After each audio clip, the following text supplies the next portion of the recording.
প্রিয় ভিউয়ার্স, আসসালামু আলাইকুম রহমতুল্লাহি বারাকাতুহু। আলুর ক্ষেতে হঠাৎ বৃষ্টি হওয়ার পরে পাট ধুতে থাকতেছে।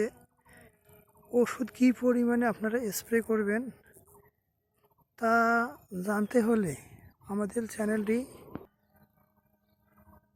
চ্যানেলটি সাবস্ক্রাইব করুন এবং পাশে থাকা বেল বাটনটি বাজিয়ে দিন এবং লাইক ও শেয়ারের মাধ্যমে আমাদের পাশে থাকুন। আজকে আলুতে বয়স হয়ে যাচ্ছে প্রায় 85 দিন। তো এগুলো আলুতে আর স্প্রে না দিলেও হবে। তো সামনে আর কিছু আলু দেখাচ্ছি, সেগুলো আলুর বয়স খুবই কম। এগুলো আলুতে হয়তো আপনাদের স্প্রে না দিলে হবে না আর কি। তো এটা কী পরিমাণে স্প্রে দিব তা অবশ্যই আপনারা জানতে পারবেন।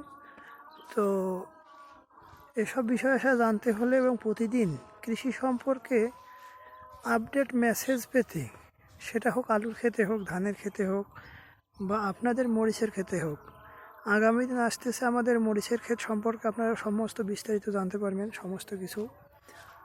তো সেখানে A to Z, একদিনের চারা থেকে শুরু করে ফুল 30 দিনের চারা পর্যন্ত এবং চারা লাগানোর পরে A to Z আপনাদের কাঙ্ক্ষিত ফলন পাওয়ানোর পর পর্যন্ত কী করতে হবে তা সম্পূর্ণ জানতে পারবেন।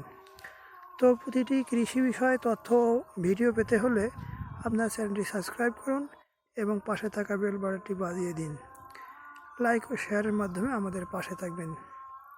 তো আর একটু ওয়েট করেন, তো আমি সামনে গিয়ে আপনাদেরকে হয়তো বা দেখাবো আমাদের অল্প বয়সের আলু, যার বয়স এখনও 60 দিন পড়েনি।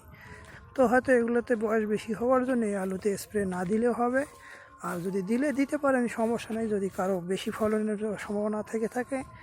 বাট ফলনের ক্ষেত্রে নির্ণয় করতে হলে আলুকে হয়তো দীর্ঘ সময় জমিতে রাখতে হবে, যেহেতু গাছ ভালো আছে। তো দীর্ঘ সময় আলুটি মাঠে থাকলে হয়তো আলুটি আরও মোটা হবে এবং ওয়েট বাড়বে, দেখা যায় যে ফলন আরও অনেক বেশি হবে।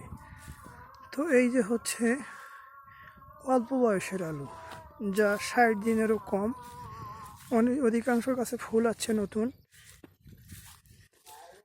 কেবল এই আলুগুলো এখনও তুলতে গেলে প্রায় 30 থেকে 35 দিন রাখতে হবে, কারণ হঠাৎ বৃষ্টি থেমে যাওয়ার পরে আলুগুলো এভাবে রাখলে হয়তো বেশি দিন থাকবে না।